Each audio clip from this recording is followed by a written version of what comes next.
안녕하십니까. 직업심리학 우리 2차 실무과정 같이 공부하게 될 정은선입니다. 1차에서 많은 설명을 같이 해드리면서 우리 이제 같이 공부했었는데 2차는 1차에 대한 내용들을 조금 기반으로 해서 이제 여러분들이 직접 어떻게 쓰셔야 되느냐에 중점을 두시고 맞느냐 틀리느냐를 가지고 선택하는 문제가 아니라 이제 알고 계시는 것을 얼마만큼 우리 이제 여러분들의 어떤 능력을 보여줄 수 있느냐의 문제에 들어오셨다고 보시면 돼요. 자, 계속해서 말씀을 드리는데 직업상담사 과정에서 제일 중요한 것은 2차이지 1차는 중요하지 않습니다.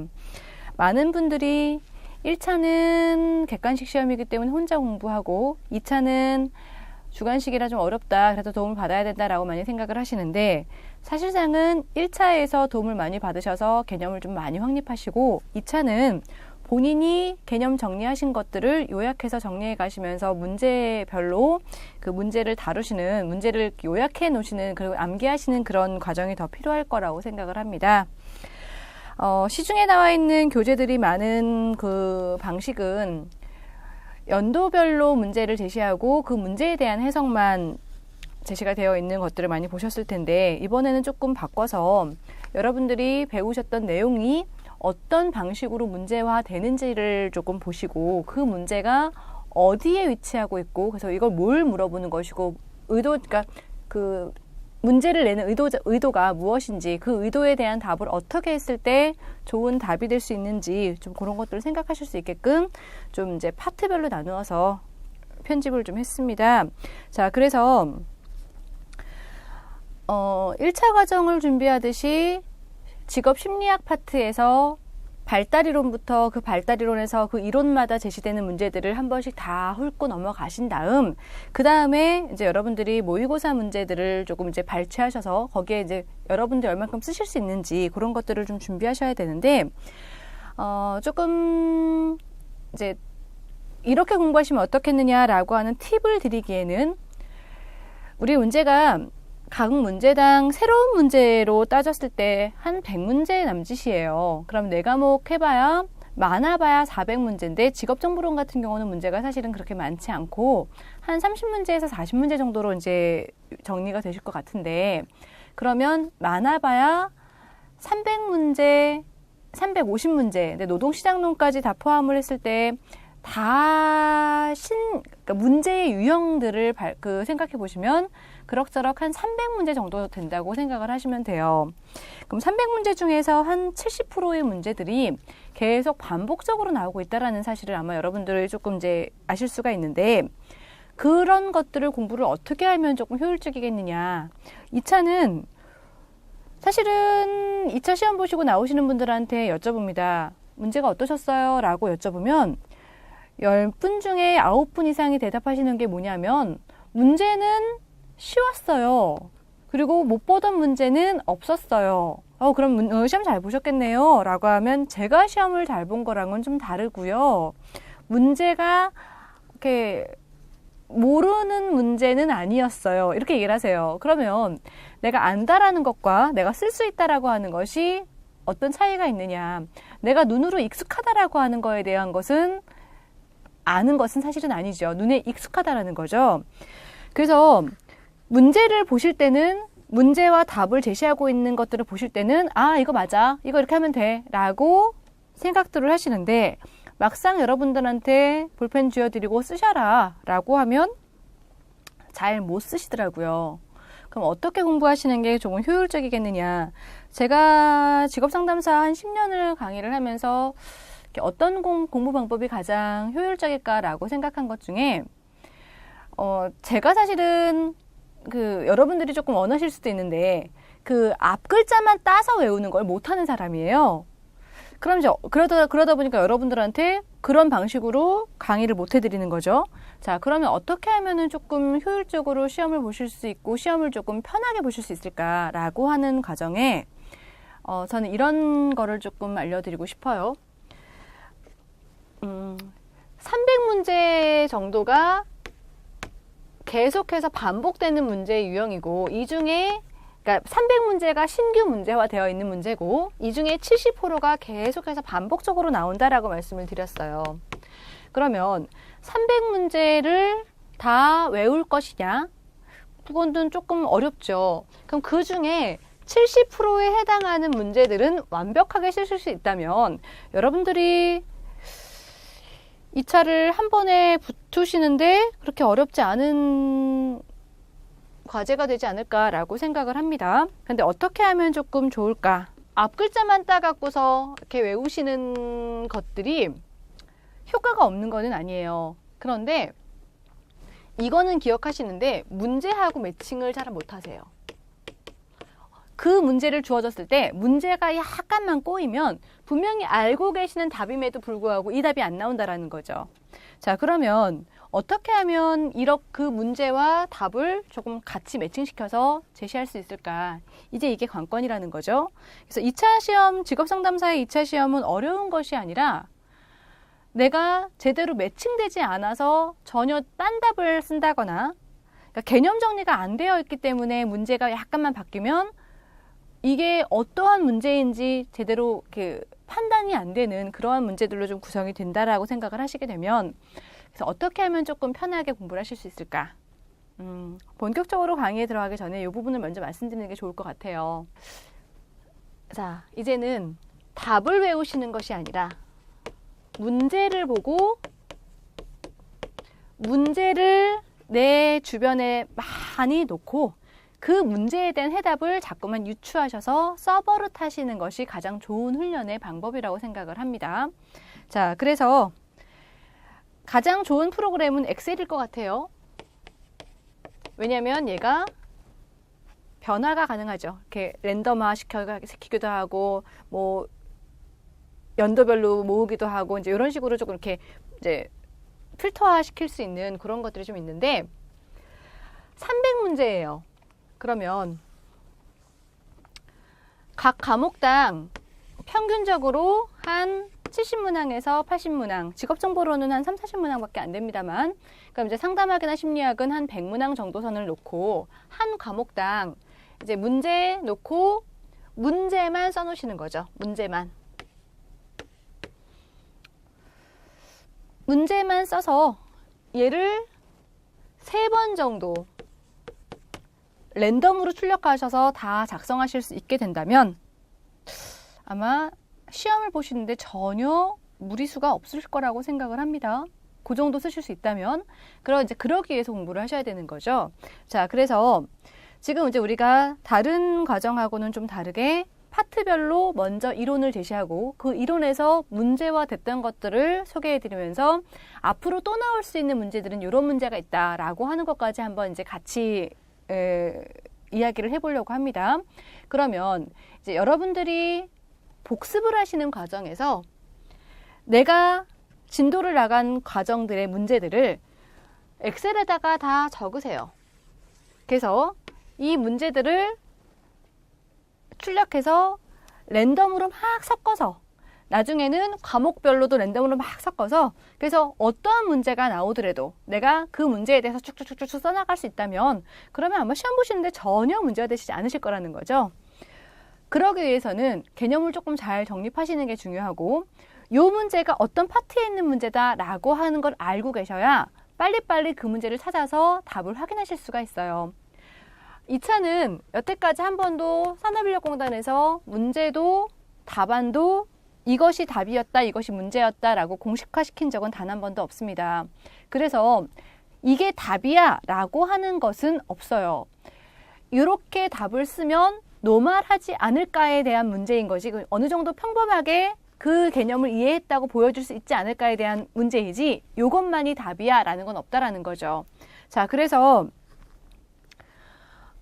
여러분들이 공부를 하시는데 두 가지의 어떤 준비가 필요할 것 같은데 하나는 항상 여러분들이 소지하실 수 있는 그 카드, 그러니까 요만한 메모장, 손에 들어갈 수 있는 메모장 하나를 준비하셔서 거기에 문제만 적으시는 거죠.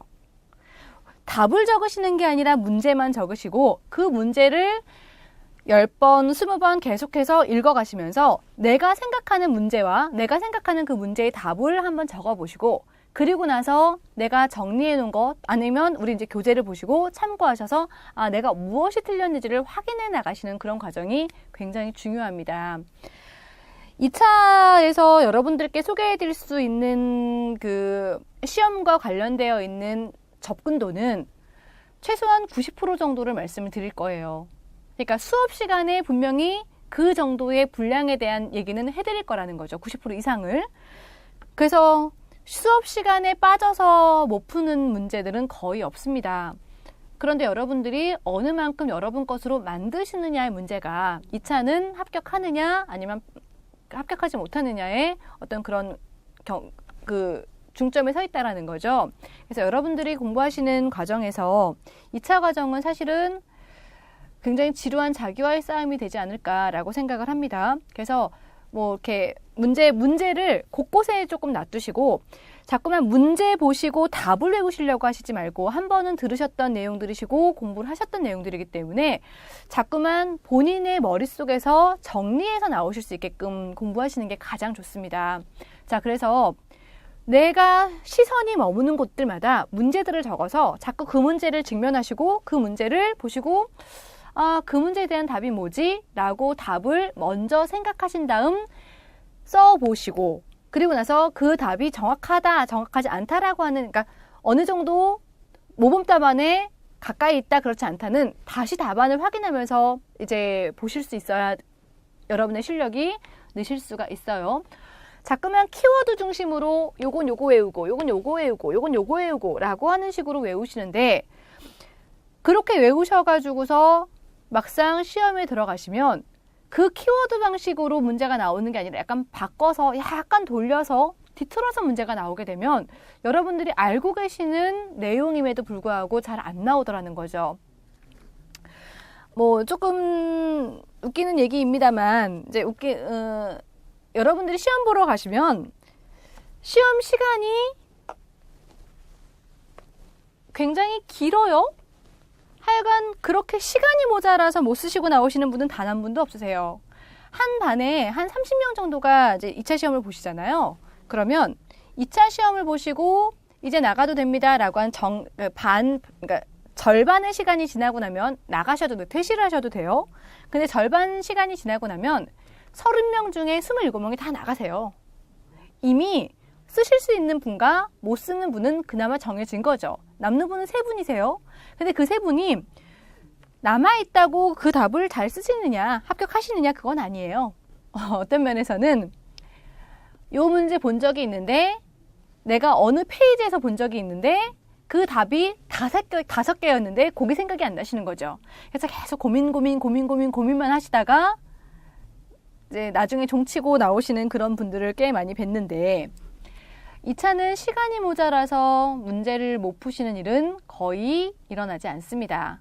여러분들이 한 50분 정도의 시간이 지나고 나면 쓰실 수 있는 것과 쓰시지 못하는 것이 이미 분리가 된다는 거죠. 자, 이 얘기를 해드렸을 때 생각나셔야 되는 게 뭐냐면 심리검사의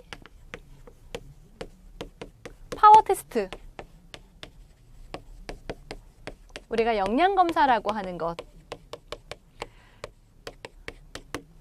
직업상담사 1차 시험은 객관식 시험이었기 때문에 빠른 시간 안에 많은 문제를 풀 수 있느냐의 문제를 가지고서 여러분들의 합격 여부를 결정했다면 2차는 소수의 문제를 가지고 그 문제를 풀어낼 수 있느냐의 문제를 제시하는 거죠.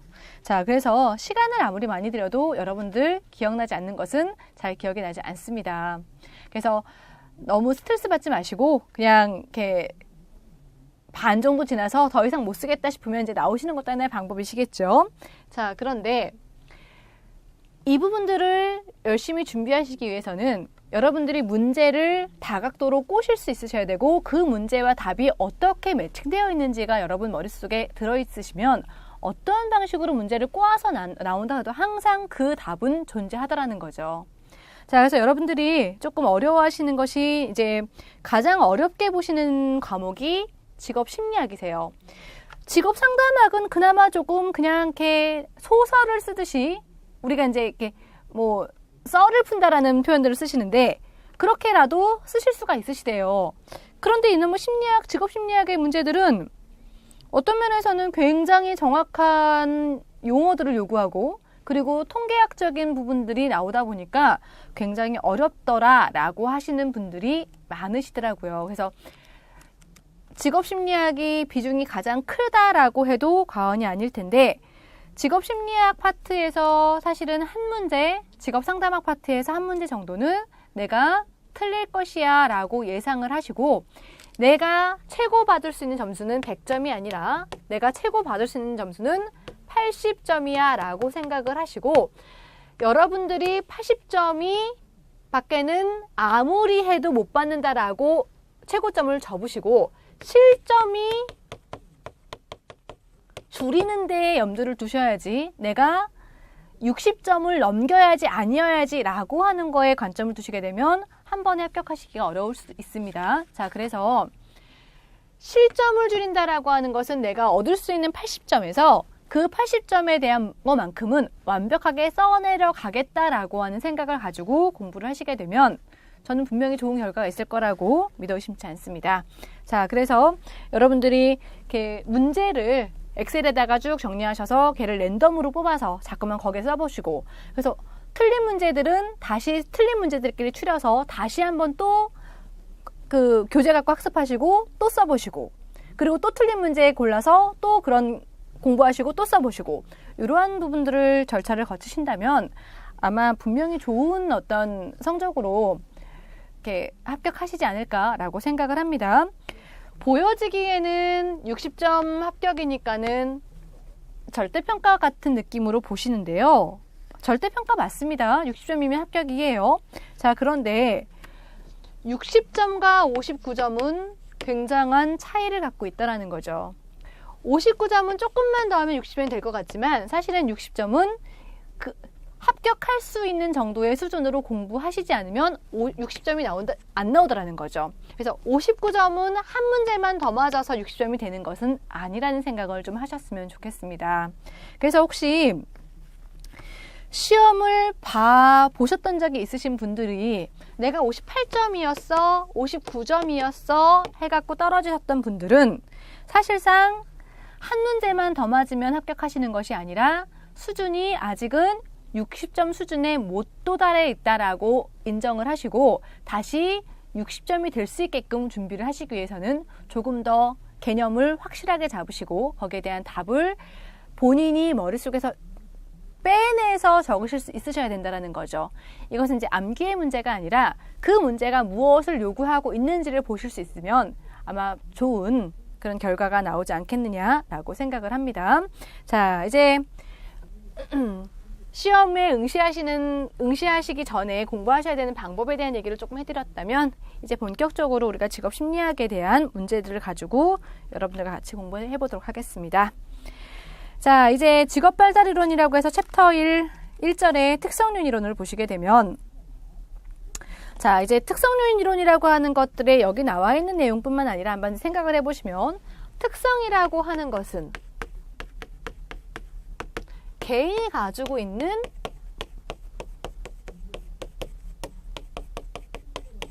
특별한 성질이에요.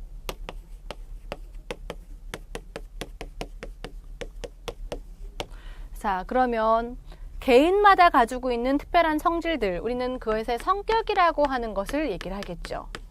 어떠한 사람도 성격이 같은 사람은 존재하지 않죠. 그 사람이 가지고 있는 지능, 이런 것들이 다 특성이에요. 개인이 가지고 있는 특별한 성질들, 그 다음에 흥미, 가치, 적성, 이런 것들을 우리는 특성이라고 합니다. 그럼 요인이라고 하는 것은 작업 환경이 요구하는 특성이에요. 요소예요. 그러면 뭐 성실함이라든가 책임감이라든가 적극성이라든가 이런 것들이 요인이죠. 자, 그래서 얘와 얘가 서로 매칭으로 연결돼서 특성과 개인이 갖고 있는 것과 작업 환경이 요구하는 것들이 맞아 떨어지는 직업을 선택하게 되면 직업적 성공이 일어날 수 있다라고 보는 것이 특성 요인 이론이죠. 자, 그래서 특성 요인 이론이라고 하는 부분에 이제 여러분들이 생각하실 수 있는 것들이 뭐가 있냐면 특성 요인 이론의 창시자,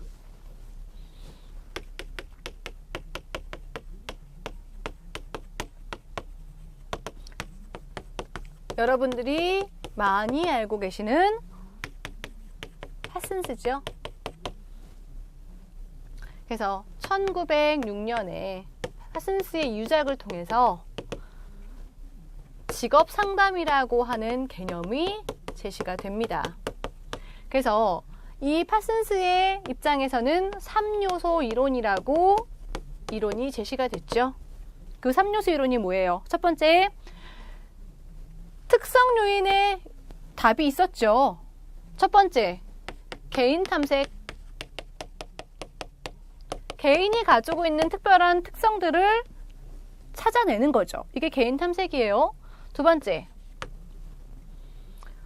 요인이죠. 그럼 그 요인이라고 하는 것은 뭐예요? 작업 환경이 요구하는, 그러면 직업 탐색. 어떤 환경들을 가지고 있는지를 알아보려면 직업들을 탐색해야 될 거 아니에요. 그리고 나서 세 번째, 이제 매칭이에요. 자, 이것이 특성요 이론이 가지고 있는 가장 기본적인 3요소의 기본입니다. 그래서 특성요인 이론이 제시하는 3요소를 써라 라고 문제가 나올 때 이런 문제 워낙 자주도 나왔고 그 다음에 이제 간단한 문제니까 여러분들이 쉽게 쓰실 수가 있겠지만 기본적으로 문제 속에 답은 다 있더라는 거죠. 아, 특성이라고 하는 것이 개인이 갖고 있는 특별한 어떤 요인들, 그러니까 어떤 요소들, 특성들, 특징들. 요인은 작업 환경이 요구하는 요인들. 그러면 그러기 위해서는 첫 번째 개인 탐색이 이루어져야 되고 직업 탐색이 이루어져야 되고 과학적 매칭이 이루어져야 되고 자, 이게 머릿속에 항상 들어와 있으셔야 돼요. 그래서 특성요인 이론이라고 하는 것이 요것을 위해서 상담이라고 하는 방식이 이루어지는데 그럼 어떻게 이루어질 것이냐. 그래서 특성요인 이론이라고 하는 부분의 가장 기본은 얘예요. 얘를 3개를 외우셨어요.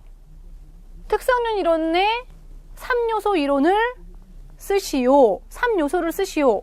그럼 개인 탐색, 직업 탐색, 과학적 매칭은 나오시는데 얘를 바꿔서 순서대로 행해져야 되는 것들을 나열하시오 라고 하면 요 순서가 분명히 외우셨음에도 불구하고 받아들이던 방식하고 다르면 이건 뭐야? 내가 못 보던 문제인데? 라고 얘기를 하시더라는 거죠.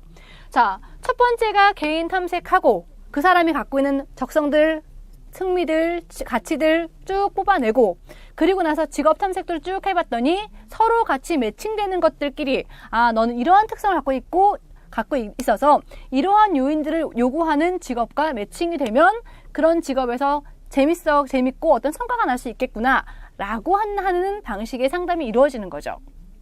자, 그래서 여러분들이 특성요인 이론 하면 자다가도 일어나서 특성요인 이론의 3요소라고 하면 개인 탐색, 직업 탐색, 과학적 매칭이라고 하는 부분을 얘기하실 수 있을 정도로 요거는 여러분의 머릿속에 두시고 있으셔야 됩니다. 자, 그래서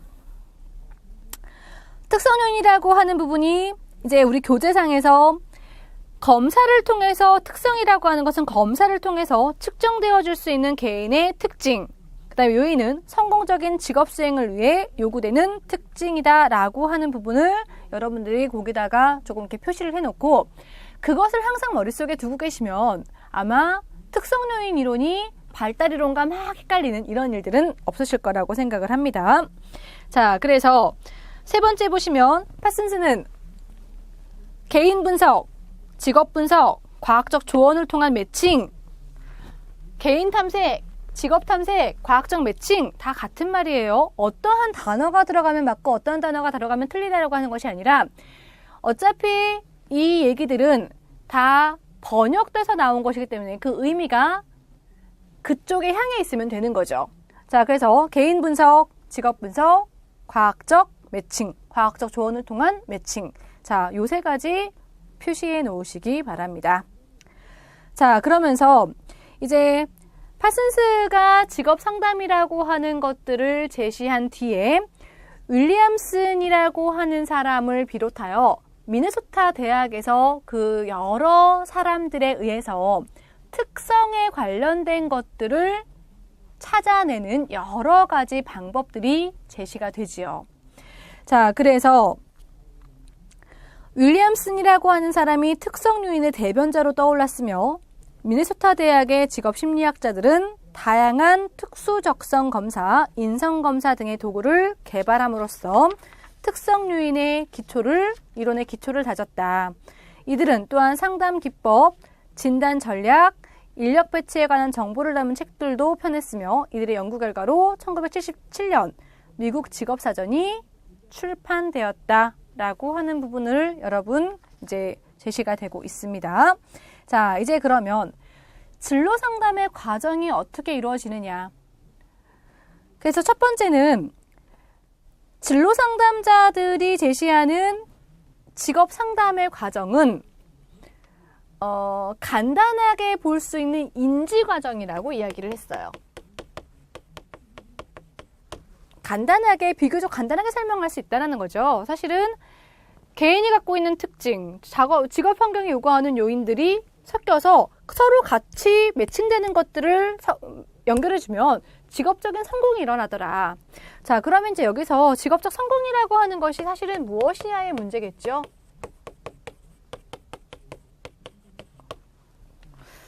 직업적 성공이 도대체 무엇이냐? 자, 여러분들이 생각하시는 그대로예요. 어떤 거기에서의 성과, 직업에서의 성과가 높다라는 거죠. 그럼 직업의 성과가 높다라고 할 때는 뭐가 있을까요? 경제적인 측면에서도 높은 보수가 있을 거고, 사회적 측면에서 어떤 인정과 보람도 있을 것이고, 그 다음에 개인적 측면에서의 어떤 흥미라든가 아니면 본인의 가치와 맞아떨어졌기 때문에 그 직업에서 성과가 쭉쭉 올라가겠죠. 자, 그래서 직업적 성공이라고 하는 개념 속에 이제 이런 게 포함되어 있다라고 생각을 하시면 돼요. 그런데 이런 직업 상담의 과정은 생각보다는 간단합니다. 왜냐하면 가장 기본적으로 개인 분석하고 직업 분석하고 그 다음에 두 개 같이 일치하는 거 매칭시켜주는 그런 과정이다 보니까 다른 상담에 비해서 상담의 과정은 굉장히 일괄적으로 이루어지지요. 자, 그래서 윌리엄슨이라고 하는 사람이 제시하는 상담의 과정은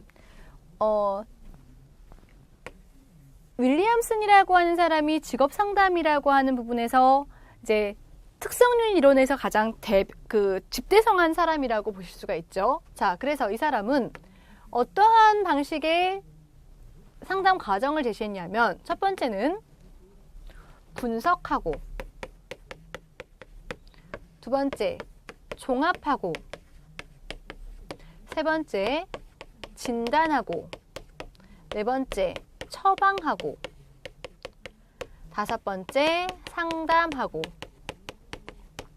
여섯 번째 추수지도라고 하는 과정으로 설명을 하더라는 거죠. 자, 그러면 이제 분석이라고 하는 것은 뭘까요? 분석 뭘 할 수 있을까요? 그 사람이 갖고 있는 지능의 수준이 어떨 것이냐, 어떠한 분야의 적성을 가지고 있느냐, 그 사람은 어떠한 분야에 흥미를 느끼고 있느냐, 어떠한 가치관을 가지고 있느냐, 이런 것들을 뽑아내는 거죠. 어떤 방식으로? 객관적인 방법들 또는 주관적인 방법들. 객관적인 방법에는 뭐가 있죠? 심리검사들, 측정 도구들. 주관적인 것은 누구에 의해서? 상담자에 의해서. 그래서 윌리엄슨의 상담을 뭐라고 사실은 얘기를 하냐면 지시적 상담이다라고 얘기를 해요.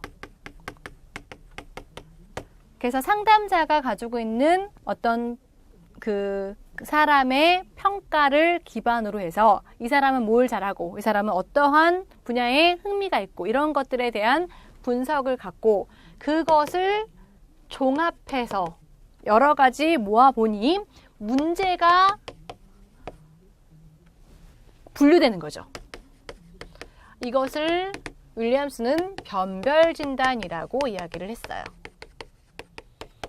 자, 문제 나왔으면 거기에 대한 처방 나갈 수 있겠죠. 자, 그래서 처방하고 그 다음에 이제 처방까지 한 다음 이제 그 사람이 어떻게 하면 처방을 잘 가지고 문제를 해결할 수 있겠느냐의 상담에 도입하게 됩니다. 그래서 여기까지가 다 지식적인 입장에서 이루어져요. 상담자가 주축이 돼서 하나하나의 어떤 과정을 끌고 나가는 리더가 되는 거죠. 그리고 나서 상담하고 그 다음에 추수 지도하고 그래서 아마 여러분들이 1차에서 보셨던 것처럼 개인들이 내담자가 개입할 수 있는 부분이 어디냐라고 할 때 여기서 들어가서야 개입이 가능합니다. 왜? 여기는 지시적으로 따라서 뭐 해라, 어떤 거에 체크해라 이렇게 쭉 해갖고서 물어보는 거에 대답만 하면 되는 거죠. 그래서 본인이 어떤 방식으로 해야 되고 어떻게 진행해야 되고 무엇을 물어보고 하는 것들은 상담 과정에 관해서 이루어지게 됩니다. 자, 사실은 이 파트는 상담학 파트이냐 심리학 파트이냐 아직은 논란이 좀 있어요. 그런데 분종진 처상추라고 하는 것을 1차에서 보면 상담학에서 문제가 나올 때도 있고 심리학에서 문제가 나올 때도 있다라는 거죠. 그래서 이거 자체를 어떤 파트로 나누실 것이 아니라 기본적으로 특성 요인이 가지고 있는 상담의 과정은 분종진, 처상추라고 하는 6단계가 제시되고 있더라 라고 하는 부분을 조금 기억해 주실 필요가 있겠습니다. 자, 그러면 특성 요인이라고 하는 부분에서 이제 여러분들이 생각하셔야 될 게 특성 요인에 대해서 사람들은 어떠한 방식으로 내담자들을 생각하고 가느냐. 그래서 첫 페이지, 직업발달이론의 첫 페이지 우리 팁에 더 알아보기에 나와 있죠. 자, 특성요인 이론의 기본적인 가정과 명제들, 특성요인 이론을 제시하는 데 있어서 기본적인 가정이 있어요. 이게 뭐냐면 첫 번째, 각 개인은 신뢰롭고 타당하게 측정될 수 있는 고유한 특성의 집합체이다. 특성들을 가지고 있는 여러 가지 특성을 가지고 그 특성들이 집합으로 이루어진 존재가 사람이라는 거예요. 각 직업은 성공을 위해서 특정한 특성을 소유하고 있는 근로자를 필요로 합니다. 세 번째, 직업의 선택은 직선적인 과정이며 매칭이 가능하다. 네 번째, 개인의 특성과 직업의 요구 간의 매칭이 잘 될수록 생산성과 만족은 높아진다. 그래서 성공으로 하셔도 좋고 생산성과 만족을 하셔도 좋고. 자, 그래서 특성 요인이 가지고 있는 명제들 문제가 나오고 있으니까 여러분 요거는 기억해 주실 필요가 있겠습니다. 그래서 특성 요인 이론의 기본 명제가 뭐야? 그럼 인간은 신뢰롭게 측정할 수 있는 특성의 어떤 고유한 특성의 집합체이고 각 직업은 성공에 위해서 특정한 특성을 가진 근로자를 필요로 하고 특성과 직업의 선택이라고 하는 것은 특성과 어떤 환경 간의 직선적인 선택의 과정이고 두 개의 일치도가 높을수록 더 성공은 높아지고 라고 하는 부분으로 여러분들이 편하게 쓰실 수 있게끔 요약하신 다음에 이거는 충분하게 외워주셔야 되는 그러한 부분이라고 보셔야 됩니다. 그러면 이제 상담이라고 하는 것들 우리가 상담의 과정이 분석, 종합, 진단, 처방, 상담, 추수 지도 이게 2차에서 문제가 나오지는 않습니다. 그런데 여러분들이 이제 여기서 알고 가셔야 될 게 뭐냐면 이제 진단부터 윌리엄스는 여기에 대해서 변별진단이라고 제시를 했어요. 그래서 여러분들이 윌리엄슨이 제시하는 특성요인 이론에서의 진단 유형을 쓰시오 라고 하는 문제나 윌리엄슨의 변별 진단 4가지를 쓰시오 라고 하는 문제는 같은 문제이겠죠. 자, 그래서 문제를 진단해 나가는 과정에서 어떠한 문제가 있느냐라고 했더니 4가지의 문제가 제시가 됐죠. 첫 번째,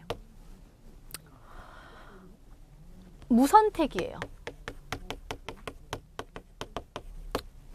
어떠한 직업도 내가 무엇을 원하는지, 하고 싶은지 그런 게 선택한 것이 없다라고 얘기를 한 거죠.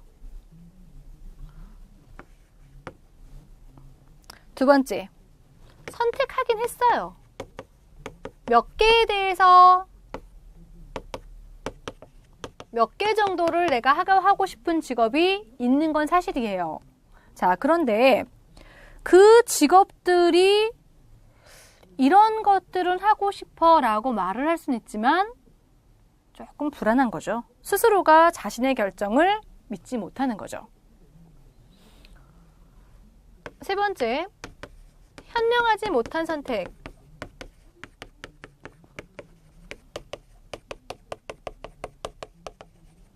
또는 어리석은 선택.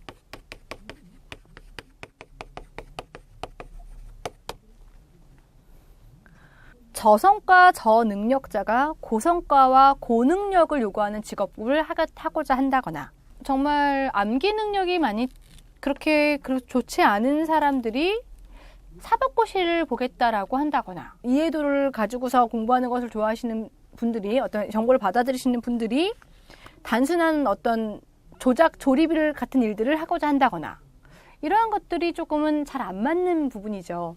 그래서 네 번째는 흥미와 적성이 서로 모순되어 있어요.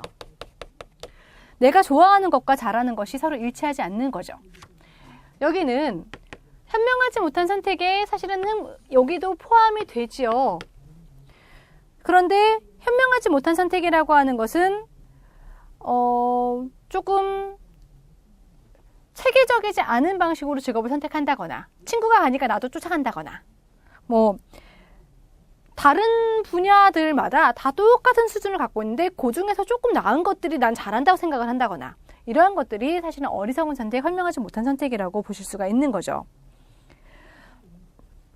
자, 그래서 진단이라고 하는 부분들의 변별 진단 4가지를 물을 때 무선택, 불확실한 선택, 그다음에 현명하지 못한 선택, 흥미와 적성의 모순이라고 하는 4가지를 꼭 얘기하실 수 있으셔야 됩니다.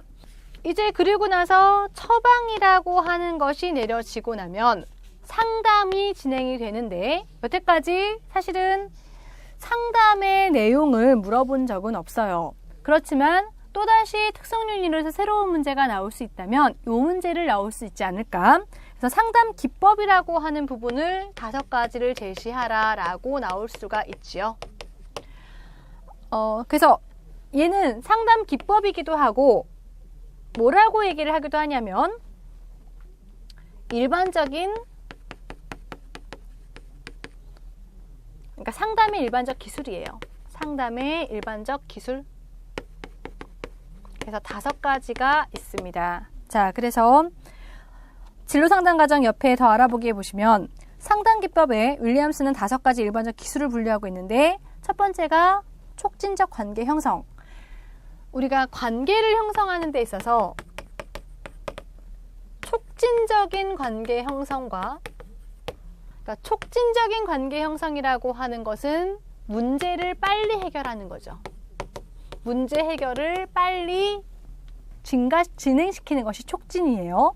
그래서 다른 상담들은 상담자와 내담자의 어떤 인간적인 라포가 굉장히 중요하다면, 특성요인 이론에서는 도리어 문제를 해결할 수 있는 전문적인 관계가 서로, 관계 속에 상담자와 내담자가 만나는 것이 더 중요하다라는 거죠. 그래서 첫 번째는 촉진적 관계 형성, 두 번째는 자기 이해에 대한 신장. 그래서 여러 가지 검사 도구나 여러 가지 질문을 통해서 그 사람이 가지고 있는 어떤 특성들을 잘 뽑아낼 수 있어야 상담이 원활하게 돌아갈 수가 있어요. 자, 그 다음에 3번째가 행동 계획의 권고나 설계. 그리고 네 번째 계획에 대한 수행, 그리고 다섯 번째 위임이라고 하는 5가지의 상담 기법 또는 상담의 일반적인 기술 5가지를 윌리엄슨이 제시한 것이 있습니다. 2차에서 문제가 나온 적은 없습니다만 새롭게 문제가 나온다면 이 문제가 나올 수 있다라고 하는 부분을 조금 참고해서 넘어가 주시기 바랍니다.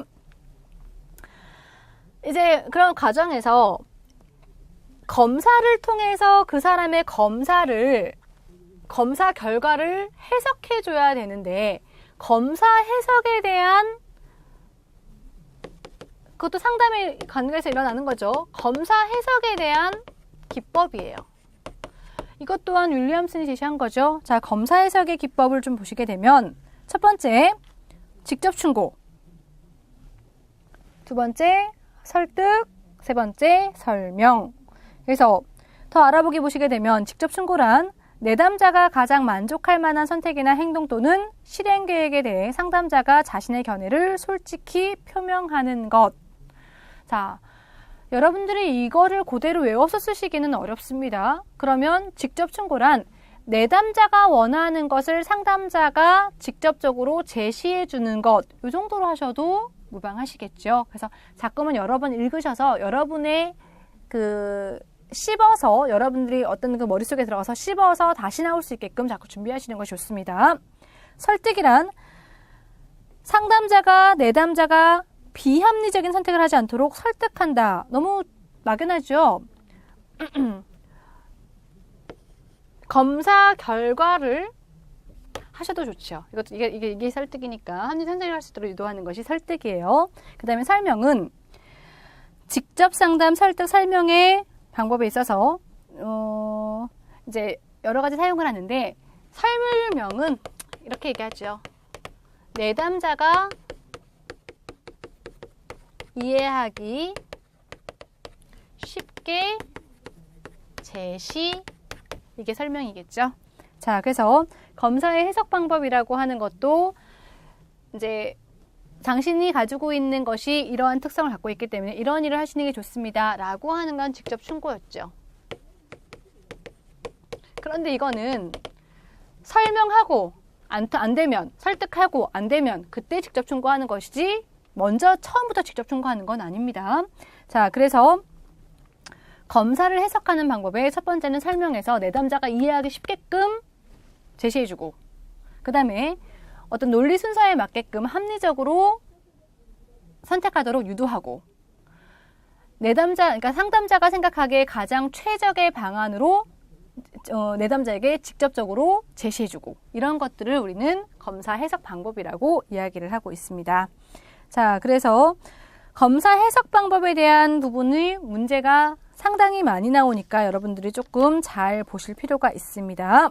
자, 이제 우리가 기출 문제들을 조금 보시게 되면 첫 번째, 윌리엄슨에 의한 특성 요인 상담의 인간 본성에 대한 5가지 기본 가정. 자, 이론에 대한 기본 가정이 있고요. 인간 본성에 대한 가정이 있어요. 이론에 대한 것은 특성 요인이 어떤 방식으로 이론이 정립되어 가느냐가 중요한 거고, 이 인간 본성에 대한 것은 인간을 어떻게 보고 있느냐겠죠. 자, 그래서 문제가 보시면 2008년도, 2010년도, 2013년도 생각보다 많이 나오고 있는 문제이지요. 자, 그래서 인간을 어떻게 보고 있기 때문에 그러한 이론적 가정을 보여줄 수가 있겠느냐. 그래서 인간을 어떻게 봤느냐. 첫 번째, 인간은 선과 악의 잠재력을 모두 지니고 있는 존재랍니다. 성선설도 아니고 성악설도 아니라는 거예요. 모두 다 잠재적으로 갖고 태어났다라는 거죠. 두 번째, 인간은 선을 실현하는 과정에서 타인의 도움을 필요로 합니다.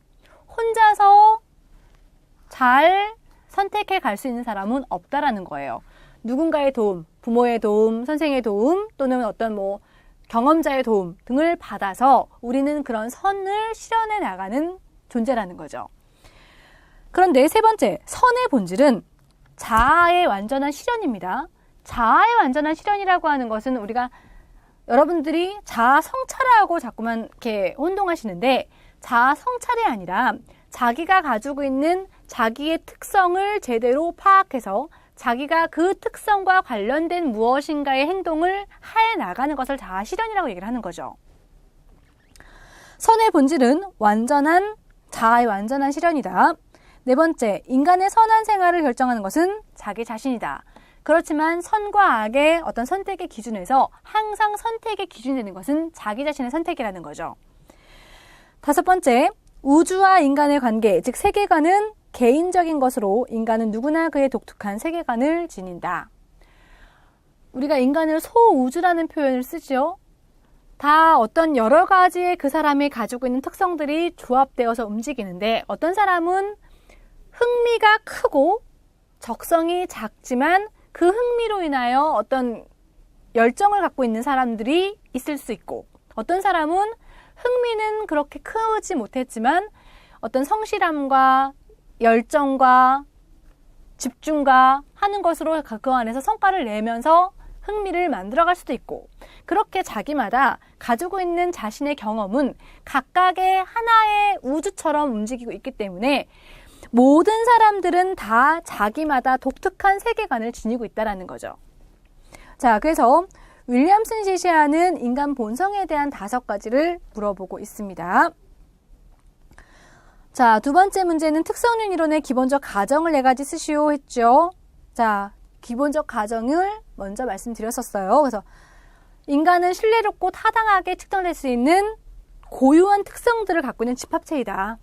자, 그래서 특성윤 이론의 사람들은 어떤 말을 좋아하냐면 과학적이고 합리적이고 이성적이고 라고 하는 말을 좋아하더라는 거죠. 두 번째, 각 직업은 성공을 위해서 특정한 특성을 소유하고 있는 근로자를 필요로 한다.